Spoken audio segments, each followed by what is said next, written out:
ನಮಸ್ತೆ ಎಜಿ ನ್ಯೂಸ್ಗೆ ಸ್ವಾಗತ. ವಿಧಾನಸಭಾ ಚುನಾವಣೆ ಕಾವು ಶಿಗ್ಗಾವಿ ಕ್ಷೇತ್ರದಲ್ಲಿ ದಿನೇ ದಿನೇ ತುಂಬಾನೇ ರಂಗೇರ್ತಾ ಇದೆ. ಇದರ ಜೊತೆಗೆ ಕಾಂಗ್ರೆಸ್ ಹಾಗೂ ಬಿಜೆಪಿ ಪಕ್ಷಗಳಿಂದ ಟಿಕೆಟ್ ಪಡೆಯಲು ಸಾಕಷ್ಟು ಆಕಾಂಕ್ಷಿಗಳ ಪ್ರಯತ್ನದ ಲಾಭಿಗಳು ಕೂಡ ಜೋರಾಗಿದೆ.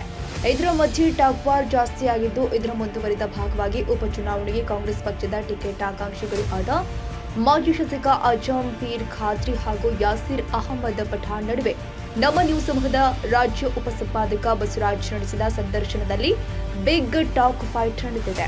ಇವತ್ತು ರಾಜ್ಯಾದ್ಯಂತ ಒಂದ್ ರೀತಿ ಲೋಕಸಮರ ಮುಗಿದಿದ್ದು, ಈಗ ತಾನೇ ಒಂದ್ ರೀತಿ ಉಪಚುನಾವಣೆ ರಂಗೇರಿದೆ. ವಿಶೇಷವಾಗಿ ಮಾಜಿ ಮುಖ್ಯಮಂತ್ರಿ ಬಸವರಾಜ ಬೊಮ್ಮಾಯಿಯವರ ಸ್ವಕ್ಷೇತ್ರ ಒಂದ್ ರೀತಿ ಶಿಗ್ಗಾವಲ್ಲಿ ಉಪಚುನಾವಣೆ ರಂಗೇರಿದೆ.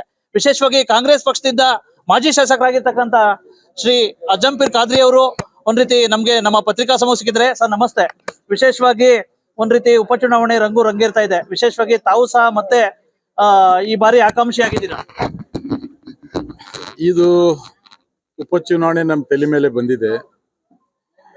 ಈ ಕ್ಷೇತ್ರದ ಶಾಸಕರು ಲೋಕಸಭಾ ಸದಸ್ಯರಾಗಿದ್ದಾರೆ. ಹಾವೇರಿ ಲೋಕಸಭಾದಲ್ಲಿ ನಮ್ಮ ಕಾಂಗ್ರೆಸ್ ಪಕ್ಷ ಅಭ್ಯರ್ಥಿ ಗೆಲ್ತೈತೆ ಅಂತ ಹೇಳಿ ನಾವು ಬಹಳಷ್ಟು ಹುರುಪು ಹುಮ್ಮಸ್ನಿಂದ ಇದ್ವಿ. ಆದ್ರೆ ಅದು ನಮ್ಮ ಸೋಲಾಗೋದ್ರಿಂದ ಇಲ್ಲೇ ಭಾರತೀಯ ಜನತಾ ಪಾರ್ಟಿ ಗೆಲ್ಲೋದ್ರಿಂದ ಉಪಚುನಾವಣೆ ಬಂದಿದೆ. ಆ ಚುನಾವಣೆ ಎದುರಿಸಬೇಕಾಗಿದೆ. ಹಾಗಾಗಿ ನಾವು ಸಿದ್ಧತೆ ಮಾಡ್ತಾ ಇದ್ದೇವೆ. ನಮ್ಮ ನಾಯಕರು ಶೋಷಿತ ಜನಾಂಗದ ಒಬ್ಬ ಮುತ್ಸದಿ ರಾಜಕಾರಣಿಗಳಾಗಿರ್ತಕ್ಕಂಥ ಸನ್ಮಾನ್ಯ ಸತೀಶ್ ಅಣ್ಣ ಜಾರಕಿಹೊಳಿ ಸಾಹೇಬರು ಬರ್ತಾ ಇದ್ದಾರೆ. ಅವ್ರಿಗೆ ಸ್ವಾಗತ ಮಾಡ್ಲಿಕ್ಕೆ ನಾವೆಲ್ಲ ಸೇರಿದ್ದೀವಿ. ಸ್ವಾಗತ ಮಾಡ್ತೀವಿ. ಮತ್ತು ಚುನಾವಣೆ ಬಂದಿದೆ, ಅವ್ರು ಏನ್ ಮಾರ್ಗದರ್ಶನ ಕೊಡ್ತಾರೆ ಆ ಪ್ರಕಾರ ನಾವು ಕೆಲಸ ಮಾಡ್ಲಿಕ್ಕೆ ಇವತ್ತು ಎಲ್ಲ ನಾವು ಮುಖಂಡರು ಕಾರ್ಯಕರ್ತರು ಸೇರಿದ್ದೀವಿ. ಲೋಕಸಭಾ ಚುನಾವಣೆ ಬೇರೆ ಮುಗ್ದಿದೆ. ವಿಶೇಷವಾಗಿ ಶಿಗ್ಗಾವಲ್ಲಿ ಸಾಕಷ್ಟು ಒಂದ್ ರೀತಿ ಲೀಡ್ ಆಗಿರೋದಕ್ಕೆ ಕ್ರೆಡಿಟ್ ಒಂದ್ ರೀತಿ ಲೀಡ್ ವಾರ್ ಜಾಸ್ತಿ ಆಗ್ತಾ ಇದೆ ಸರ್. ಒಂದ್ ಕಡೆ ಅವರು ನಮ್ಮ ವರ್ಚಸ್ಸಿಂದ ಜಾಸ್ತಿ ಆಗಿರೋದು ಅಂತ ಒಂದ್ ಕಡೆ ಹೇಳ್ತಾವ್ರೆ, ಒಂದ್ ಕಡೆ ನಿಮ್ಮ ಬೆಂಬಲಿಗರು ನಿಮ್ಮ ಒಂದು ವರ್ಚಸ್ಸಿಂದ ಜಾಸ್ತಿ ಆಗಿರೋದು ಅಂತ ಹೇಳ್ತಾವ್ರೆ. ನಿಮ್ಮ ಕಾರ್ಯಕರ್ತರು ನೋಡಿದ್ರೆ ನಾಯಕರ ಒಂದ್ ರೀತಿ ಗ್ಯಾರಂಟಿ ಭಾಗ್ಯಗಳ ಎಫೆಕ್ಟ್ ಅಂತ ಹೇಳ್ತಾ ಇದಾರೆ. ಏನ್ ಸರ್ ಇದು ಸಮಸ್ಯೆ? ನೋಡಿ, ಇದು ಯಾರು ವರ್ಚಸ್ಸಲ್ಲ. ಮತದಾರ ಸನ್ಮಾನ್ಯ ಸಿದ್ದರಾಮಯ್ಯ ಸಾಹೇಬ್ರ ನಾಯಕತ್ವ ಏನು ಇವತ್ತು ಕೆಪಿಸಿ ಅಧ್ಯಕ್ಷರಾದ ಸನ್ಮಾನ್ಯ ಡಿ.ಕೆ. ಶಿವಕುಮಾರ್ ಸಾಹೇಬರು, ಎಚ್.ಕೆ. ಪಾಟೀಲ್ ಸಾಹೇಬರು, ಸಂತೋಷ್ ಲಾಡ್ ಸಾಹೇಬರು, ಜಮೀರ್ ಅಹಮದ್ ಸಾಹೇಬರು, ವಿನಯ್ ಕುಲಕರ್ಣಿ ಸಾಹೇಬರು, ಸಲೀಂ ಅಹಮದ್ ಸಾಹೇಬರು, ಶಿವಾನಂದ್ ಪಾಟೀಲ್ ಸಾಹೇಬರು, ನಮ್ಮ ರಾಜ್ಯದ ಕಾಂಗ್ರೆಸ್ಸಿನ ಎಲ್ಲ ನಾಯಕರು ಇವತ್ತು ಏನು ರಾಜ್ಯದ ಜನತೆಗೆ ಪಂಚ ಗ್ಯಾರಂಟಿ ಕೊಟ್ಟಿರ್ತಕ್ಕಂಥದ್ದು, ಆ ಗ್ಯಾರಂಟಿಯ ಜನಪ್ರಿಯತೆ ಸಿದ್ದರಾಮಯ್ಯ ಸಾಹೇಬರ ನಾಯಕತ್ವ. ಜೊತೆಗೆ ನಮ್ಮ ಲೋಕಸಭಾ ಅಭ್ಯರ್ಥಿ ವಿನೋದ್ ಅಸೋಟಿ ಅವರು ಬಹಳ ಮುಗ್ಧರು, ಒಳ್ಳೆ ವ್ಯಕ್ತಿ ಅಂತೇಳಿ ಇವತ್ತು ಎಲ್ಲ ಸಮುದಾಯದವ್ರು ಸೇರಿ ಅವ್ರಿಗೆ ಓಟ್ ಹಾಕೋದ್ರಿಂದ ಇವತ್ತು ಒಂದು 8,000 ಲೀಡ್ ಆಗಿದೆ. ಇಲ್ಲಿ ಅದಕ್ಕೆ ಬೇರೆ ಬೇರೆ ಕಾರಣಗಳದಾವು. ನಾನು ಅದ್ರ ಬಗ್ಗೆ ಬೆಳಕು ಚೆಲ್ಲಕ್ಕೆ ಹೋಗಲ್ಲ, ಸಮಯ ಬಂದಾಗ ತಿಳಿಸ್ತೀನಿ. ಆದ್ರೆ ನಾ ಲೀಡ್ ಕೊಟ್ಟೀನಿ, ನೀ ಲೀಡ್ ಕೊಟ್ಟೀನಿ, ನನ್ನ ಪವರ್ ನಿನ್ ಪವರ್ ಇದು ಇಲ್ಲ. ಮತದಾರ ಪವರ್, ಮತದಾರ ತೀರ್ಪು ಕೊಟ್ಟಿದ್ದಾರೆ. ನಮ್ಮ ಪಕ್ಷದ ಹಸ್ತದ ಚಿನ್ನದ ಅಡಿಯಲ್ಲಿ ಇವತ್ತು ಆಶೀರ್ವಾದ ಮಾಡ್ಯಾರ ಅಂದ್ರೆ ಅದು ಕಾಂಗ್ರೆಸ್ ಪಕ್ಷಕ್ಕೆ ಹೋಗ್ತೈತಿ. ಶ್ರೇಯಸ್ಸು ಡಿ.ಕೆ. ಶಿವಕುಮಾರ್ ಸಾಹೇಬ್ರಿಗೆ, ಸಿದ್ದರಾಮಯ್ಯ ಸಾಹೇಬ್ರಿಗೆ, ಖರ್ಗೆ ಸಾಹೇಬ್ರಿಗೆ ಹೋಗ್ತೈತಿ. ನಾನು ಒಬ್ಬ ಸಾಮಾನ್ಯ ಕಾರ್ಯಕರ್ತ, ನನ್ನ ಎಷ್ಟು ಶಕ್ತಿ ಐತಿ ಅಷ್ಟು ಓಟ್ ಹಾಕ್ಸಕ್ ಪ್ರಯತ್ನ ಮಾಡಿವಿ ಅಷ್ಟೇ. ಕಾಂಗ್ರೆಸ್ ಪಕ್ಷ ಗೆಲ್ಬೇಕಾದ್ರೆ ವಿಶೇಷವಾಗಿ ತಾವು ಎಲ್ಲರೂ ಒಗ್ಗಟ್ಟಾಗ್ಬೇಕು ಅಂತ ಹೇಳ್ಬಿಟ್ಟು ಒಂದ್ ಕಡೆ ಇದೆ. ಒಂದ್ ಕಡೆ ನೀವು ಆಕಾಂಕ್ಷಿಯಾಗಿದ್ದೀರಾ, ಒಂದ್ ಕಡೆ ಯಾಸಿರ್ ಅಹಮದ್ ಪಠಾಣ್ ಅವರು ಒಂದ್ ಕಡೆ ಇದ್ದಾರೆ, ಒಂದ್ ಕಡೆ ನಿಮ್ಮ ಜಿಲ್ಲಾಧ್ಯಕ್ಷರಿದ್ದಾರೆ, ಒಂದ್ ಕಡೆ ಮತ್ತೊಬ್ರು ಒಂದ್ ರೀತಿ ರಜತ್ ಉಳ್ಳಾಗಡ್ಡಿ ಮಠ. ಹೀಗೆ ಹಲವಾರು ದಿನೇ ದಿನೇ ಆಕಾಂಕ್ಷಿಗಳ ಪಟ್ಟಿನೇ ಜಾಸ್ತಿ ಆಗ್ತಾ ಇದೆ. ಯಾವ ರೀತಿ ಸಾಧ್ಯ ಸರ್ ಗೆಲ್ಲೋದು? ಈ ರೀತಿ ನೋಡಿ ನಮ್ಮ ಬಾಯಿಲೆ ಏನ್ ಕೇಳ್ಬೇಡ್ರಿ ನೀವು. ಈ ಕ್ಷೇತ್ರದಲ್ಲಿ ಈಗಾಗಲೇ ಜನ ಸ್ವರಾಜ್ ಪಾದಯಾತ್ರೆ ನಾ ಮಾಡಿದ್ದೀನಿ. 10,000 ಜನ ನನಗೆ ಬೆಂಬಲ ಕೊಟ್ಟರು. ನನ್ನ ಹೆಜ್ಜೆಯಲ್ಲಿ ಹೆಜ್ಜೆ ಹಾಕ್ಯಾರ 16 ಕಿಲೋಮೀಟರ್. ಮೊನ್ನೆ ನನ್ನ ಮುಖಂಡರು, ನನ್ನ ಹಿತೈಷಿಗಳು ಖಾದ್ರಿ ನಡೆ ಹಳ್ಳಿ ಕಡೆ ಅಂತ ಒಂದು ಕಾರ್ಯಕ್ರಮ ಹಾಕೊಂಡ್ರು. ಆವಾಗ ಅಭೂತಪೂರ್ವವಾದ ಬೆಂಬಲ ಸಿಕ್ತು. ಆದ್ರೆ ನೀವು ಹಳ್ಳಿಯಲ್ಲಿ ಹೋಗ್ರಿ, ಚಾ ಅಂಗಡಿ ಹಾಕಿ ಕೇಳ್ರಿ, ಬಸ್ ಸ್ಟ್ಯಾಂಡ್ ಹಾಕಿ ಕೇಳ್ರಿ, ಮತ್ತು ಬಟ್ಟೆ ಅಂಗಡಿ ಹಾಕಿ ಕೇಳ್ರಿ, ರಿಕ್ಷಾದವ್ರು ಕೇಳ್ರಿ, ಟ್ರ್ಯಾಕ್ಟರ್ನವ್ರು ಕೇಳ್ರಿ, ಹೊಲ್ದಾಗ ಕೆಲಸ ಮಾಡೋರು ಕೇಳ್ರಿ, ಅವ್ರ ಮನಸ್ಥಿತಿ ಏನಿದೆ ಅಂದ್ರೆ ನಮ್ಮ ಶಾಸಕ, ನಮ್ಮ ಜನಪ್ರತಿನಿಧಿ ನಮ್ಮ ತಾಲೂಕ್ನಾವ್ ಆಗ್ಬೇಕು, 24x7 ಸಿಗವ್ ಆಗ್ಬೇಕು. ಹೊರಗ್ಲಿಂದ ಬರ್ತಾರೆ ಈಗ ಎಲ್ಲ ಚೈನಾ ಸೆಟ್ ಬಂದಂಗೆ, ಬೇರೆ ತಾಲೂಕಿನವ್ರಿಗೆ ಅವಕಾಶ ಇಲ್ಲ ಅನ್ನುವಂಥದ್ದು ನಮ್ಮ ಮತದಾರರು, ನಮ್ಮ ತಾಲೂಕಿನ ಪ್ರಜ್ಞಾವಂತ ಮತದಾರರು ಹೇಳ್ತಾ ಇದಾರೆ. ಹಾಗಾಗಿ ಈಗ ಚುನಾವಣೆ ಬಂದಿದೆ, ಸರ್ಕಾರ ಐತಿ ಅಂತೇಳಿ ಎಲ್ಲರೂ ಒಂದೊಂದು ಅರ್ಜಿ ಹಾಕೋರು. ಅದಕ್ಕೆ ನಾ ಏನ್ ಬ್ಯಾಡ ಅನ್ನಕ್ ಆಗಲ್ಲ. ಆದ್ರೆ ಕೊನೆ ತೀರ್ಪು ನಮ್ಮ ಮತದಾರದು. ಅವ್ರು ಏನ್ ತೀರ್ಪು ಕೊಡ್ತಾರ ಎಲ್ಲ ಸ್ವಾಗತ ಮಾಡ್ಬೇಕಲ್ಲ. ಅದಕ್ಕೆ ನಮ್ ಬಾಯಲ್ಲಿ ಹೇಳಿಸ್ಬೇಡ್ರಿ. ನೀವೆಲ್ಲ ಮತದಾರ ಕೇಳ್ರಿ, ಇವ್ರಿಗೆ ಕೇಳ್ಬೇಡ್ರಿ, ನಮ್ ಜೊತೆ ಬಂದವ್ರಿಗೆ ಕೇಳ್ಬೇಡ್ರಿ. ಹೋಗ್ರಿ, ಅಲ್ಲಿ ಇವತ್ತು ಸಿಗ್ಗಾಂವ್ ಬಜಾರ್ ಇದೆ, ಬಜಾರ್ನಾಗ ಕೇಳ್ರಿ. ಸೌತಿಕಾಯಿ ಮಾರೋರ್ಗೆ, ಕಾಯಿಪಲ್ಲೆ ಮಾರೋರ್ಗೆ, ಚಾ ಪುಡಿ ಮಾರೋರ್ಗೆ, ಅಕ್ಕಿ ಮಾರೋರ್ಗೆ, ಇವ್ರಿಗೆಲ್ಲ ಕೇಳ್ರಿ. ಆದ್ರೆ ನಿಮ್ಗೆ ಕರೆಕ್ಟ್ ಆಗಿ ಇಲ್ಲಿ ನಾಡಿ ಮಿಡಿತ ಸಿಗ್ತದೆ. ಹೊರಗಿನವ್ರಿಗೆ ಅವಕಾಶ ಏನು, ಒಳಗಿನವ್ರಿಗೆ ಅವಕಾಶ ಅನ್ನೋದು ಅದು ನೀವು ಈ ನಿಮ್ಮ ಮಾಧ್ಯಮದ ಮುಖಾಂತರ ರಾಜ್ಯದ ಜನರಿಗೆ, ರಾಜ್ಯದ ಮುಖಂಡರಿಗೆ ತೋರಿಸ್ಬೇಕು. ಇವತ್ತು ನಮ್ಮ ಬೆನ್ನ ನಾವು ಚಪ್ಪರಿಸ್ಕೊಳಕ್ ಪ್ರಯತ್ನ ಮಾಡ್ತೀವಿ. ಅದರಲ್ಲಿ ಪಾರದರ್ಶಕತೆ ಇರಂಗಿಲ್ಲ. ಹಾಗಾಗಿ ಪಾರದರ್ಶಕವಾಗಿ ಈ ಕ್ಷೇತ್ರದ ಜನ ಏನ್ ಬಯಸ್ತಾ ಇದಾರೆ ಅನ್ನೋದು ತಾವು ತೋರಿಸ್ಬೇಕು. ಮಾಜಿ ಮುಖ್ಯಮಂತ್ರಿಗಳ ಒಂದ್ ರೀತಿ ಈ ಕ್ಷೇತ್ರ ಆಗಿತ್ತು, ವಿಶೇಷವಾಗಿ ಏನಾದ್ರು ಅಭಿವೃದ್ಧಿ ಆಗಿದೆಯಾ ಸರ್? ನೋಡಿ, ಅದು ಈ ವೇದಿಕೆ ಹೇಳೋದಲ್ಲ. ಅಭಿವೃದ್ಧಿ ಆಗಿದೆ, ಎಷ್ಟು ಕಳಪೆ ಆಗಿದೆ, ಎಷ್ಟು ಅವೈಜ್ಞಾನಿಕ ಆಗ್ಯಾವು, ಎಷ್ಟು ಕೆಲಸ ಆಗ್ಯಾವ ಅನ್ನೋದು ಅದು ಆ ಬೇರೆ ವೇದಿಕೆ. ಆ ವೇದಿಕೆಯಾಗಿ ನಾವು ಅವ್ರಿಗೆ ಏನ್ ಹೇಳ್ಬೇಕು ಹೇಳಿವಿ, ಮುಂದಾದ್ರೂ ಹೇಳ್ತೀವಿ. ಬಟ್ ಇಲ್ಲಿ ತಾವು ಚುನಾವಣೆ ಅಭ್ಯರ್ಥಿ ಬಗ್ಗೆ ಕೇಳಕ್ ಬಂದಿರಿ. ಅಭಿವೃದ್ಧಿ ಬಂದಾಗ ನಾವು ಓಟ್ ಕೇಳಕ್ ಹೋದಾಗ ಈಗಾಗಲೇ ಮಾತಾಡಿದೀವಿ ಅದ್ರ ಬಗ್ಗೆ. ಬಟ್ ಇಲ್ಲಿ ಬಹಳಷ್ಟು ಅವೈಜ್ಞಾನಿಕ ಕೆಲಸ ಆಗ್ಯಾವು, ಕೆಲವೊಂದು ಕೆಲಸ ಕಳಪೆ ಆಗ್ಯಾವು, ಕೆಲವೊಂದು ಕೆಲಸ ಒಳ್ಳೆವಾಗ್ಯಾವು. ಅದೆಲ್ಲ ಅದು ನಮ್ಮ ಚುನಾವಣೆ ವೇದಿಕೆಯಾಗಿ ಮಾತಾಡ್ತೀವಿ, ಮತದಾರ ಮುಂದೆ ಮಾತಾಡ್ತೀವಿ. ಒಟ್ಟಾರೆ ಈ ಬಾರಿ ಏನಾದ್ರು ಗೆಲ್ತೀರಾ ಅಂತ ವಿಶ್ವಾಸ ಅನ್ಕೊಂಡಿದ್ದೀರಾ? ನೋಡಿ, ನಾನು ಕಳೆದ 23 ವರ್ಷದಿಂದ ಪಕ್ಷ ಕಟ್ಟಿದ್ದೀನಿ. ಇಲ್ಲಿ 3 ಬಾರಿ ಬಸವರಾಜ ಬೊಮ್ಮಾಯಿ ಸಾಹೇಬ್ರ ವಿರುದ್ಧ ಭಾಳ ಟಫ್ ಫೈಟ್ ಕೊಟ್ಟಿನಿ. ಭಾಳ ಟಫ್ ಫೈಟು. 2023ರಲ್ಲಿ ನನಗೆ ಟಿಕೆಟ್ ಡಿನೈ ಮಾಡಿದ್ರು. 36,000 ಅಂತರಲ್ಲೇ ಕಾಂಗ್ರೆಸ್ ಪಕ್ಷ ಸೋತಿದೆ, ಹೊರಗಿನ ಅಭ್ಯರ್ಥಿ ಹಾಕೋದ್ರಿಂದ. ಹಾಗಾಗಿ ಈ ಬಾರಿ ನಾನು ಪ್ರಬಲ ಆಕಾಂಕ್ಷಿ, ನಾನು ಗೆಲ್ತೀನಿ. ನನಗೆ ಈ ಬಾರಿ ನಮ್ಮ ಹೈಕಮಾಂಡ್ ಅವಕಾಶ ಕೊಡ್ತೈತೆ ಅನ್ನುವಂಥದ್ದು. ಆಮೇಲೆ ಈ ನಮ್ಮ ಕ್ಷೇತ್ರದ ಪ್ರಜ್ಞಾವಂತ ಮತದಾರರು ನನಗೆ ಆಶೀರ್ವಾದ ಮಾಡ್ತಾನೆ ಅಂತ 100,000 ನನಗೆ ನಂಬಿಕೆ ಭರವಸೆ ಇದೆ. ಈ ಬಾರಿ ಈ ಕ್ಷೇತ್ರದಲ್ಲಿ ಕಾಂಗ್ರೆಸ್ ಬಾವುಟ ಅಜಂಪೀರ್ ಖಾದ್ರಿ ಗೆಲುವು ನಿಶ್ಚಿತ. ಇಷ್ಟು ಒಟ್ಟಾರೆ ಶೇಖರೆ ಗೊತ್ತಾಯ್ತಲ್ಲ, ಏನು ಮಾಜಿ ಶಾಸಕರು ಮತ್ತೆ ಶಿಗ್ಗಾಂವ್ ಒಂದು ಉಪಚುನಾವಣೆಗೆ ಕಾಂಗ್ರೆಸ್ ಪಕ್ಷದಿಂದ ಒಂದ್ ರೀತಿ ಸಾಕಷ್ಟು ಆಕಾಂಕ್ಷಿಯಾಗಿರ್ತಕ್ಕಂಥ ಶ್ರೀ ಅಜ್ಜಂಪೀರ್ ಖಾದ್ರಿ ಅವರ ಅಭಿಪ್ರಾಯ. ನಮಸ್ಕಾರ, ಥ್ಯಾಂಕ್ ಯು ಬಸವರಾಜ್. ಏನಿವತ್ತು ರಾಜ್ಯಾದ್ಯಂತ ಲೋಕಸಭಾ ಚುನಾವಣೆ ಒಂದ್ ರೀತಿ ಸಮರ ಮುಗ್ದಿದೆ.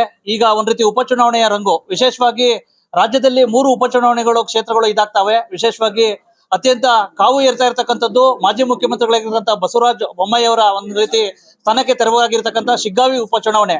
ವಿಶೇಷವಾಗಿ ಕಾಂಗ್ರೆಸ್ ಪಕ್ಷದಿಂದ ಒಂದ್ ರೀತಿ ಪ್ರಬಲ ಟಿಕೆಟ್ ಆಕಾಂಕ್ಷಿ ಆಗಿರ್ತಕ್ಕಂಥವ್ರು ಯಾಸಿರ್ ಅಹಮದ್ ಪಠಾಣ್ ಅವರು. ಸರ್ ನಮಸ್ತೆ. ವಿಶೇಷವಾಗಿ ಮತ್ತೆ ಒಂದ್ ರೀತಿ ಸ್ಪರ್ಧೆ ಮಾಡ್ಲಿಕ್ಕೆ ಸಾಕಷ್ಟು ಕಾರ್ಯಕರ್ತರ ಸಭೆ ಸೇರಿಸ್ತಾ ಇದ್ದೀರಾ. ವಿಶೇಷವಾಗಿ ಈ ಬಾರಿ ತಮ್ಮ ಒಂದ್ ರೀತಿ ವರ್ಚಸ್ಸಿನ ಫಲವಾಗಿ ಅಂತ ಹೇಳ್ಬಿಟ್ಟು ಹೇಳ್ತಾವ್ರೆ ಕೆಲವರು. ವಿಶೇಷವಾಗಿ ಲೋಕಸಭಾ ಒಂದು ಚುನಾವಣೆಯಲ್ಲಿ ಲೀಡ್ ಬಂದಿದೆ, ಏನ್ ಅನ್ಸ್ತದೆ ಸರ್? ಮೊಟ್ಟ ಮೊದಲಿಗೆ ನಾನು ಲೋಕಸಭಾ ಚುನಾವಣೆಯಲ್ಲಿ ಕಾಂಗ್ರೆಸ್ ಪಕ್ಷಕ್ಕೆ ಅತಿ ಹೆಚ್ಚು ಮತ ಕೊಡಿಸಿದಂತ ಕಾಂಗ್ರೆಸ್ ಪಕ್ಷದ ಮುಖಂಡರಿಗೂ ಹಾಗೂ ಕಾಂಗ್ರೆಸ್ ಪಕ್ಷಕ್ಕೆ ಮತ ಹಾಕಿದಂತ ಎಲ್ಲ ಮತದಾರರ ಪ್ರಭುಗಳಿಗೆ ನಿಮ್ಮ ಒಂದು ಮೀಡಿಯಾ ಮುಖಾಂತರ ನಾನು ಧನ್ಯವಾದವನ್ನು ಅರ್ಪಿಸ್ಲಿಕ್ಕೆ ಬಯಸ್ತೇನೆ. ಸುಮಾರು 30 ವರ್ಷಗಳ ನಂತರ ಶಿಗ್ಗಾಂವ್ ಸೋಂದೂರು ವಿಧಾನಸಭಾ ಕ್ಷೇತ್ರದಲ್ಲಿ ಕಾಂಗ್ರೆಸ್ ಪಕ್ಷದ ಮುಖಂಡರ ಪ್ರತಿಫಲವಾಗಿ ಬ್ಲಾಕ್ ಅಧ್ಯಕ್ಷರು, ಹಿರಿಯ ನಾಯಕರಾದಂಥ ಸೋಮಣ್ಣ ಅವರು, ರಾಮಗಿರಿ ಅವರು, ಮಲ್ಕಾಜ್ ಗೌಡರು, ಬಹಳಷ್ಟು ಜನ, ಗುಡ್ಡಪ್ಪಣ್ಣರಾಗ್ಲಿ, ಮನ್ಕಟ್ರಿ, ಇವರೇನಿದೆ ನಮ್ಮ ಅಂಜುಮನ್ ಸಮಿತಿ ಅಧ್ಯಕ್ಷರಾದಿಯಾಗಿ ಎಲ್ಲ ಹಿರಿಯ ಮುಖಂಡರ ಒಂದು ಸಹಕಾರದೊಂದಿಗೆ ಇವತ್ತು ನಾವು ಶಿಗ್ಗಾಂವ್ ಸೋಂದೂರು ವಿಧಾನಸಭಾ ಕ್ಷೇತ್ರದಲ್ಲಿ ಸುಮಾರು 30 ವರ್ಷಗಳ ನಂತರ 93,000 ಓಟುಗಳನ್ನು ಕಾಂಗ್ರೆಸ್ ಪಕ್ಷಕ್ಕೆ ಹಾಕುವಲ್ಲಿ ನಾವು ಯಶಸ್ವಿಯಾಗಿದ್ದೇವೆ. ಅದಕ್ಕೆ ನಿಜವಾಗಲೂ ಇವತ್ತು ಉಪಚುನಾವಣೆ ಬಂದಿದೆ. ಅಲ್ಪ ಮತದಲ್ಲಿ ಬೊಮ್ಮಾಯಿ ಅವರು ಹಾವೇರಿಲಿ ಗೆದ್ರು. ನಮ್ಗೆಲ್ಲ ಬಹಳ ಆಸೆ ಇತ್ತು ಅವ್ರು ಸೋಲ್ತಾರಂತೇಳಿ. ಅವ್ರ ಸೋಲು ನೋಡ್ಬೇಕಂತ ಬಹಳ ಆಸೆ ಇತ್ತು ನಮ್ಗೆ. ಆದ್ರೂ ಏನ್ ಮಾಡ್ಬೇಕು, ಕೊನೆ ಗಳಿಗೆಯಲ್ಲಿ ನೇಹಾ ಹಿರೇಮಠ ಪ್ರಕರಣ ಅಂತ ಕೆಲವೊಂದು ಕೋಮುವಾದಿ ಪ್ರಕರಣಗಳನ್ನು ತೆಗೆದುಕೊಂಡು ಅವರು ಒಂದು 20,000 ಓಟ್ನಿಂದ ಗೆದ್ದಿದ್ದಾರೆ. ಅನಿರೀಕ್ಷಿತವಾಗಿ ಚುನಾವಣೆ ಬಂದಿದೆ. ಈ ಚುನಾವಣೆಯನ್ನು ಒಂದು ಸವಾಲಾಗಿ ನಾವು ಸ್ವೀಕರಿಸ್ತೇವೆ. ನಾವೆಲ್ಲ ಕಾಂಗ್ರೆಸ್ ಪಕ್ಷದ ಮುಖಂಡರು, ಕಾರ್ಯಕರ್ತರು ಎಲ್ಲ ಒಗ್ಗಟ್ಟಾಗಿ ಮುಂಬರುವ ಈ ಉಪಚುನಾವಣೆಯಲ್ಲಿ ನಮ್ಮ ನೆಚ್ಚಿನ ನಾಯಕರಾದಂಥ ಸನ್ಮಾನ್ಯ ಸಿದ್ದರಾಮಯ್ಯ ಸಾಹೇಬರು, ಡಿ.ಕೆ. ಶಿವಕುಮಾರ್ ಸಾಹೇಬರು, ಸನ್ಮಾನ್ಯ ಸತೀಶಣ್ಣ ಜಾರಕಿಹೊಳಿ ಸಾಹೇಬರು, ಈಶ್ವರ್ ಖಂಡ್ರೆ ಸಾಹೇಬರು, ಶಿವಾನಂದ ಪಾಟೀಲ್ರು, ವಿನಯ್ ಅಣ್ಣರು, ಸಂತೋಷ್ ಲಾಡ್ ಅವರು ಹಾಗೂ ಜಿಲ್ಲೆಯ 5 ಜನ ಶಾಸಕರು, ಸನ್ಮಾನ್ಯ ಸಲೀಂ ಅಹಮದ್ ಅವರು, ಜಮೀರ್ ಅಹಮದ್ ಅವರು, ಎಲ್ಲ ಹಿರಿಯ ಮುಖಂಡರನ್ನು ನಾವು ತೆಗೆದುಕೊಂಡು ಯಾರೇ ಅಭ್ಯರ್ಥಿಯಾಗಲಿ ನಾವು ಅದನ್ನ ಕಾಂಗ್ರೆಸ್ ಪಕ್ಷಕ್ಕೆ ಗೆಲ್ಲಿಸುವಂತ ಕೆಲಸ ಮಾಡ್ತೀವಿ. ನಾವು ಕೂಡ ಕಾಂಗ್ರೆಸ್ ಪಕ್ಷದ ಪ್ರಬಲ ಆಕಾಂಕ್ಷಿಯಾಗಿದ್ದೇನೆ. ಅಲ್ಪಸಂಖ್ಯಾತರ ಮೀಸಲಿದ್ದಂಥ ಕ್ಷೇತ್ರದಲ್ಲಿ ನಾನು ಕೂಡ ಅಲ್ಪಸಂಖ್ಯಾತ ಸಮುದಾಯಕ್ಕೆ ಸೇರಿದವನಾಗಿದ್ದೇನೆ. ಕಳೆದ ಚುನಾವಣೆಯಲ್ಲಿ ನನಗೆ ಕೊನೆಗಳಿಗೆ ಟಿಕೆಟ್ ಸಿಕ್ಕಿರೋದ್ರಿಂದ ನನಗೆ ಸೋಲಾಯಿತು. ಈಗ ನಾನು ಕೂಡ ಪಕ್ಷದ ಒಬ್ಬ ಪ್ರಾಮಾಣಿಕ ಶಿಸ್ತಿನ ಸಿಪಾಯಿಯಾಗಿ ಕಾಂಗ್ರೆಸ್ ಪಕ್ಷದ ನಾನು ಪ್ರಬಲ ಆಕಾಂಕ್ಷೆ ಕೆಲಸ ಮಾಡ್ತಾ ಇದ್ದೇನೆ. ಪಕ್ಷ ಯಾರು ಕೊಟ್ಟರು ಕೂಡ ನಾವೆಲ್ಲರೂ ಕೂಡಿಕೊಂಡು ಚುನಾವಣೆ ಮಾಡ್ತೀವಿ ಅನ್ನೋಂಥ ಮಾತನ್ನು ಈ ಸಂದರ್ಭದಲ್ಲಿ ನಾನು ಹೇಳಲಿಕ್ಕೆ ಬಯಸ್ತೇನೆ. ಈಗ ಶಿಗ್ಗಾಂವಿ ಕ್ಷೇತ್ರದಲ್ಲಿ ಒಂದ್ ರೀತಿ ಈ ಬಾರಿ ಕಾಂಗ್ರೆಸ್ ಗೆಲ್ಬೇಕಾದ್ರೆ ಸಾಕಷ್ಟು ಜನ ಆಕಾಂಕ್ಷಿಗಳಿದ್ದೀರಾ. ಒಂದ್ ಕಡೆ ನೀವಿದ್ದೀರಾ, ಒಂದ್ ಕಡೆ ಅಜ್ಜಂಪೀರ್ ಖಾದ್ರಿ ಅವರು ಇದ್ದಾರೆ, ಮತ್ತೊಬ್ರು ಇದಾರೆ. ಎಲ್ಲರೂ ಸಹ ಒಗ್ಗಟ್ಟಾದ್ರೆ ಮಾತ್ರ ಗೆಲ್ಲೋದಕ್ಕೆ ಸಾಧ್ಯ ಅಂತಕ್ಕಂಥದ್ದು ಕಾರ್ಯಕರ್ತರ ಅಭಿಪ್ರಾಯ. ಏನಾದ್ರು ಒಗ್ಗಟ್ಟಾಗ್ಬೋದು ಅಂತ ನಿರೀಕ್ಷೆ ಮಾಡ್ಬೋದಾ? ನೋಡ್ರಿ, ಕುರ್ಚಿ ಖಾಲಿ ಇದೆ, ಎಲ್ಲರೂ ಟವಲ್ ಹಾಕೋರೆ. ಅವ್ರು ಕೇಳ್ತಾ ಇರೋದು ತಪ್ಪು ಅಂತ ಹೇಳೋದಿಲ್ಲ. ಒಗ್ಗಟ್ಟಿಗಾಗಿ ನಮ್ಮ ಪಕ್ಷದ ಹಿರಿಯರು ಎಲ್ಲರೂ ಕೂಡ ಶ್ರಮ ಪಡ್ತಾ ಇದ್ದಾರೆ. ಅದಕ್ಕೆಲ್ಲ ಕಾರ್ಯಕರ್ತರು ಕೂಡ ಶ್ರಮ ಪಡ್ತಾ ಇದ್ದಾರೆ. ಇನ್ನು ಕಾಂಗ್ರೆಸ್ನಲ್ಲಿ ಅಷ್ಟೇ ಪೈಪೋಟಿ ಅಲ್ಲ, ಬಿಜೆಪಿಯಲ್ಲೂ ಭಯಂಕರ ಪೈಪೋಟಿ ಇದೆ. ಬಿಜೆಪಿಯಲ್ಲಿ ಆದ್ರೆ ಕಾಂಗ್ರೆಸ್ ಅಲ್ಲಿ ನಮ್ಮ ಕಾಂಗ್ರೆಸ್ ಅಲ್ಲಿ ಆಂತರಿಕ ಸ್ವತಂತ್ರ ಐತಿ. ನಾನ್ ಟಿಕೆಟ್ ಬೇಕಂತೇಳಿ ಸೋಮಣ್ಣರ್ ಕೇಳ್ತಾರೆ, ನಾನು ಕೇಳ್ತೀನಿ, ರಾಮಗಿರಿ ಅವರು ಕೇಳ್ತಾರೆ, ಮತ್ತೊಬ್ರು ಕೇಳ್ತಾರೆ. ಬಿಜೆಪಿಯಲ್ಲಿ ಅದು ಏಕಚಕ್ರಾಧಿಪತಿ, ಅದು ಡಿಕ್ಟೇಟರ್ಶಿಪ್. ಅಲ್ಲಿ ಯಾರು ಮಾತಾಡಂಗಿಲ್ಲ, ಒಳಗೊಳಗ ಹೊಡ್ತಾ. ಆ ಒಳಗೊಳಗ ಹೊಡ್ತಾ ಅದಾವು. ಹೊರಗಿನ ಹೊಡ್ತಾ ರಿಪೇರಿ ಮಾಡಬಹುದು, ಒಳಗಿನ ಹೊಡೆದ ರಿಪೇರಿ ಮಾಡಕ್ ಆಗೋದಿಲ್ಲ. ನಮ್ಮ ಹೊರಗಿನ ಹೊಡ್ತಾ ಕಾಂಗ್ರೆಸ್ ಪಕ್ಷದ ಹಿರಿಯರ ಗಮನಕ್ಕೆ ಬಂದಿದೆ. ರಿಪೇರಿ ಮಾಡ್ತಾರೆ, ಯಾರು ಪಕ್ಷದ ಸಿದ್ಧಾಂತದೊಳಗಿರ್ತಾರೆ ಇಟ್ಕೊಂತಾರೆ, ಯಾರು ನಾಟಕ ಮಾಡ್ತಾರೆ ಗೇಟ್ ಪಾಸ್ ಕೊಡ್ತಾರ. ಇದು ನಮ್ಮ ಪಕ್ಷದಲ್ಲಿ ಎಲ್ಲಾರು ಒಗ್ಗಟ್ಟಾಗಿ ನಾವು ಚುನಾವಣೆ ಮಾಡ್ತೀವಿ. ಒಂದ್ ವೇಳೆ ನೀವು ಮೊದ್ಲೇ ಹೇಳಿದ್ರಿ, ವಿಶೇಷವಾಗಿ ಯಾರಿಗೆ ಟಿಕೆಟ್ ಕೊಟ್ಟರು ಸಹ ಒಂದ್ ರೀತಿ ನಾನು ಪಕ್ಷದ ಸಚಿವ ಸಿಪಾಯಿ ಕೆಲಸ ಮಾಡ್ತೀನಿ ಅಂತ ಹೇಳ್ಬಿಟ್ಟು, ಒಂದ್ ವೇಳೆ ಅಜ್ಜಂಪೀರ್ ಕಾದ್ರೆ ಕೊಟ್ರೆ ನಿಮ್ಮ ನಡೆ ಯಾವ ರೀತಿ? ನಾ ಹೇಳ್ತಾ ಇದ್ದೀನಲ್ಲ, ಕಾಂಗ್ರೆಸ್ ಪಕ್ಷದ ಸಿಂಬಾಲ್ ನಿಂದ ಸೋಮಣ್ಣರ್ ಟಿಕೆಟ್ ಕೊಳ್ಳಿ, ಅವ್ರಿಗೆ ಟಿಕೆಟ್ ಕೊಳ್ಳಿ, ಮತ್ತೊಬ್ಬರಿಗೆ ಟಿಕೆಟ್ ಕೊಳ್ಳಿ, ನಾವೆಲ್ಲ ಮಾಡ್ಬೇಕಾಗ್ತೈತಿ. ಯಾಕಂದ್ರೆ ನಾನ್ ಬದುಕ್ತೀನಿ, ಸೋಮಣ್ಣರ್ ಬದುಕ್ತಾರ, ರಾಮಗಿರಿ ಅವ್ರು ಬದುಕ್ತಾರ, ಎಲ್ಲಾ ಹಿರಿಯರು ಬದುಕ್ತಾರ, ಕಾರ್ಯಕರ್ತರು ಸತ್ತು ಹೋಗ್ತಾರ್ರಿ. 25-30 ವರ್ಷದಿಂದ ಸೋಲ್ತಾ ಇದ್ರು ಕೂಡ ಕಾಂಗ್ರೆಸ್ ಪಕ್ಷದ ಕಾರ್ಯಕರ್ತರು ಗಟ್ಟಿಯಾಗಿದ್ದಾರೆ. ಅವರಿಗೆ ನಾವು ಶಕ್ತಿ ಕೊಡುವಂತ ಕೆಲಸ ಮಾಡ್ಬೇಕು. ಅವ್ರಿಗೆ ಧೈರ್ಯನೇ ಇದ್ದಿದ್ದಿಲ್ಲ ಮೊದ್ಲು, ಏನಪ್ಪಾ ಬರೀ ಸೋಲೋದಾಗ್ಬಿಟ್ಟಿದೆ ಅಂತ ಹೇಳಿದ್ರು. ಈ ವರ್ಷ 30 ವರ್ಷಗಳ ನಂತರ ಲೀಡ್ ಆಗೈತಿ. ಲೀಡ್ ಆಗಿದ್ದಕ್ಕ ಅವ್ರಿಗೆ ಶಕ್ತಿ ಬಂದೈತಿ. ಯಾರು ಬಂದ್ರು ಇವತ್ತು ನಾವು ಗೆಲ್ತೀವಿ. ಜೋಶಿ ಅಂತರ ವಿರುದ್ಧ 93,000 ಹೊಡ್ ತಗೊಂತೀವಿ ಅಂದ್ರೆ ನಾಳೆ ಬೇಕಾದವ್ರು ಬಂದ್ರು ನಾವು ಗೆಲ್ತೀವಿ ಅನ್ನೋಂತ ಒಂದು ಆತ್ಮವಿಶ್ವಾಸ ಕಾಂಗ್ರೆಸ್ ಪಕ್ಷದ ಮುಖಂಡರಲ್ಲಿ ಐತಿ. ಅದನ್ನ ನಾವ್ ಯಾರು ಕುಗ್ಗಿಸಬಾರ್ದು.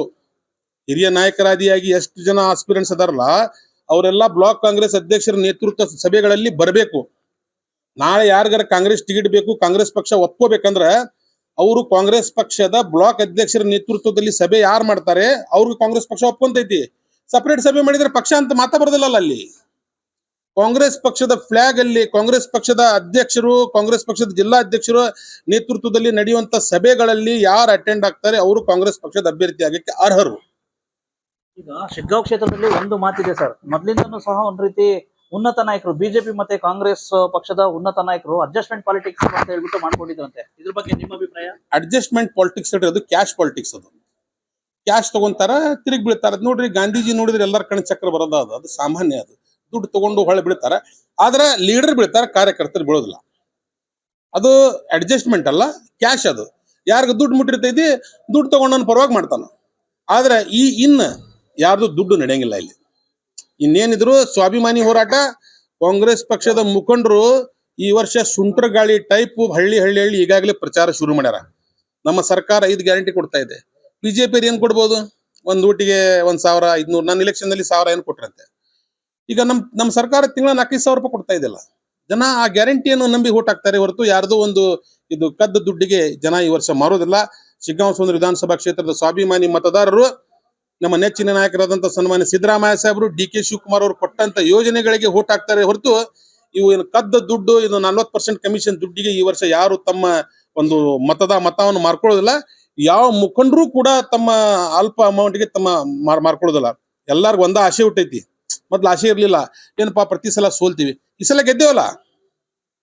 ಇಂತ ದೊಡ್ಡ ನಾಯಕರಿರುವಂತ ಏರಿಯಾದಲ್ಲಿ ಮೈನಸ್ ಆದ್ರೂ ಇವತ್ತು ಶಿಗ್ಗಾಂವಲ್ಲಿ 9,000 ಲೀಡ್ ಆಗಿದ್ದಕ್ಕ ದೊಡ್ಡ ಧೈರ್ಯ ಬಂದೈತಿ ನಮ್ಮ ಕಾರ್ಯಕರ್ತರಿಗೆ. ನಮ್ಮ ಕಾರ್ಯಕರ್ತರಿಗೆ ಒಂದ ಕಾಣೋದು, ಕಾಂಗ್ರೆಸ್ ಪಕ್ಷ ಈ ವರ್ಷ ಗೆಲ್ಲಿಸ್ಬೇಕು ಅನ್ನೋಂತ ಹೋರಾಟಕ್ಕ ನಾವೆಲ್ಲ ಅಣಿಯಾಗಿದ್ದೀವಿ. ನಮ್ಮ ನೆಚ್ಚಿನ ನಾಯಕರಾದಂತಹ ಸನ್ಮಾನ್ಯ ಸತೀಶ್ ಅಣ್ಣ ಜಾರಕಿಹೊಳಿ ಅವರ ನೇತೃತ್ವದಲ್ಲಿ ಚುನಾವಣೆ ನಡೀತೈತಿ. ಅವರ ಬಹಳಷ್ಟು ಪ್ರಭಾವ ಐತಿ ಈ ಭಾಗದಲ್ಲಿ. ಅವರ ಬಹಳಷ್ಟು ಫಾಲೋವರ್ಸ್ ಇದ್ದಾರೆ. ಅವರ ಮಾನವ ಬಂಧುತ್ವ ವೇದಿಕೆಯಿಂದ ಬಹಳಷ್ಟು ಕೆಲಸ ಕಾರ್ಯಗಳಾಗಿದ್ದಾವೆ. ಇಲ್ಲಿ ಕೂಡ ಅವರ ಒಂದು ನೇತೃತ್ವದಲ್ಲಿ ಈ ವರ್ಷ ಚೆನ್ನಮ್ಮ ಸರ್ಕಲ್ ಅಲ್ಲಿ ಕಾಂಗ್ರೆಸ್ನವರು ಬಣ್ಣ ಹಾಕೊಂಡು ಕುಣಿಯೋದು 100ಕ್ಕೆ 100 ಗ್ಯಾರಂಟಿ. ಇದು 5ನೇ ಗ್ಯಾರಂಟಿ, ಇದು 6ನೇ ಗ್ಯಾರಂಟಿ. 6ನೇ ಗ್ಯಾರಂಟಿ ಏನು? ಚೆನ್ನಮ್ಮ ಸರ್ಕಲ್ ಅಲ್ಲಿ ಕಾಂಗ್ರೆಸ್ನವರು ಬಣ್ಣ ಹಾಕೊಂಡು ಕುಣಿಯೋದು 6ನೇ ಗ್ಯಾರಂಟಿ ನಮ್ದು. 100ಕ್ಕೆ 100 ಶತಸಿದ್ಧ. ಶಿಗ್ಗಾಂವ್ ಕ್ಷೇತ್ರದಲ್ಲಿ ಒಂದ್ ರೀತಿ ಇಲ್ಲಿವರೆಗೂ ಸಹ ಒಂದ್ ರೀತಿ ಕಾಂಗ್ರೆಸ್ ಬ್ಲಾಕ್ ಕಚೇರಿನೇ ಇಲ್ಲ ಸರ್. ವಿಶೇಷವಾಗಿ ಇಂಥ ಸಂದರ್ಭದಲ್ಲಿ ಯಾವ ರೀತಿ ಬರೀ ಎಲೆಕ್ಷನ್ ಟೈಮ್ ಮಾತ್ರ ಆಕ್ಟಿವ್ ಆಗ್ತಾರೆ, ಇಲ್ಲಿವರೆಗೂ ಒಂದು ಪರ್ಮನೆಂಟ್ ಆಗಿ ಕಚೇರಿ ಇಲ್ವಂತೆ. ಈ ರೀತಿ ಆಗ್ಬಿಟ್ರೆ ಯಾವ ರೀತಿ ಸಾಧ್ಯ ಸಂಘಟನೆ ಮಾಡೋದು? ಬಿಜೆಪಿದಲ್ಲಿ ಕಚೇರಿ ಇದೆ, ಎಲ್ಲಿದೆ ಬಿಜೆಪಿ ಕಚೇರಿ? ಆದ್ರೂ ಒಂದು ಸಂಘಟನೆ ಬೇಕು. ಎಲ್ಲಿದೆ ಬಿಜೆಪಿ ಕಚೇರಿ? ಇಲ್ಲೇ ನೋಡ್ರಿ, ಅಲ್ಲಿ ಒಂದ್ ನಿಮಿಷ, ಇಲ್ಲೇ ಕಾಂಗ್ರೆಸ್ ಪಕ್ಷದ ಕಚೇರಿ ಇದೆ.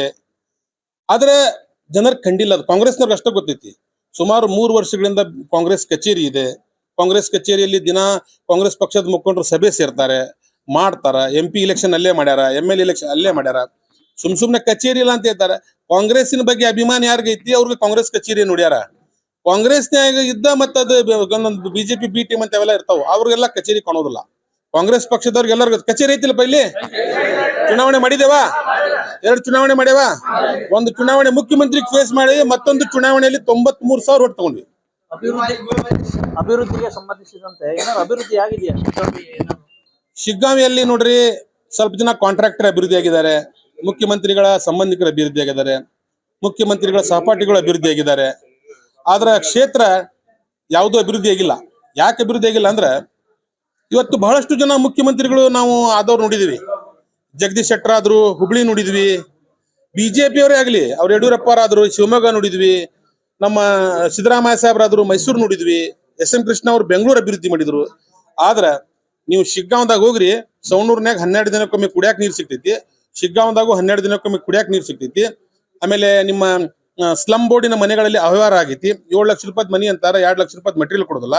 ಆಮೇಲೆ ಎಲ್ಲರಿಗಿಂತ ದೊಡ್ಡ ಅನಾಹುತ ಅಂದ್ರೆ ಇವರು ನೀರಾವರಿ ಮಂತ್ರಿ ಆದ್ರು, ಹೋಮ್ ಮಿನಿಸ್ಟರ್ ಆದ್ರು, ಮುಖ್ಯಮಂತ್ರಿ ಆದ್ರೂ ಕೂಡ ಇವತ್ತಿನ ಕೂಡ ಸವಣೂರಿನ ತಹಸೀಲ್ದಾರ್ ಆಫೀಸ್ ಅನ್ನು ಇವ್ರಿಗೆ ಸುಧಾರಣೆ ಮಾಡಕ್ ಆಗಿಲ್ಲ. ಸವಣೂರಿನ ತಹಸೀಲ್ದಾರ್ ಆಫೀಸ್ನಾಗ ನೀವು ಒಂದು ಡಾಕ್ಯುಮೆಂಟ್ ಕೇಳಿದ್ರ ನಿಮ್ಗೆ ಇಂಬರ ಏನ್ ಸಿಕ್ಕೈತಿ ಗೊತ್ತೈತೇನ್ರಿ? ದಾಖಲಾತಿಗಳು ಲಭ್ಯ ಇಲ್ಲ. ಎಲ್ಲಿ ಹೋಗ್ಬೇಕು ರೈತರು? ಇವತ್ತು ಸಾಲ ತಗೋಬೇಕು, ಲೀಗಲ್ ಒಪಿನಿಯನ್ ಕೇಳ್ತಾರ. ಯಾರಾದ್ರೂ ಆಸ್ತಿ ಮಾರಬೇಕು, ಲೀಗಲ್ ಒಪಿನಿಯನ್ ಕೇಳ್ತಾರ. ಲೀಗಲ್ ಒಪಿನಿಯನ್ಗೆ ಡಾಕ್ಯುಮೆಂಟ್ ಎಲ್ಲಿಂದ ತರಬೇಕು? ಎಲ್ಲಾದ್ರೂ ಸಂತೆಯಲ್ಲಿ ಸಿಗ್ತಾವ?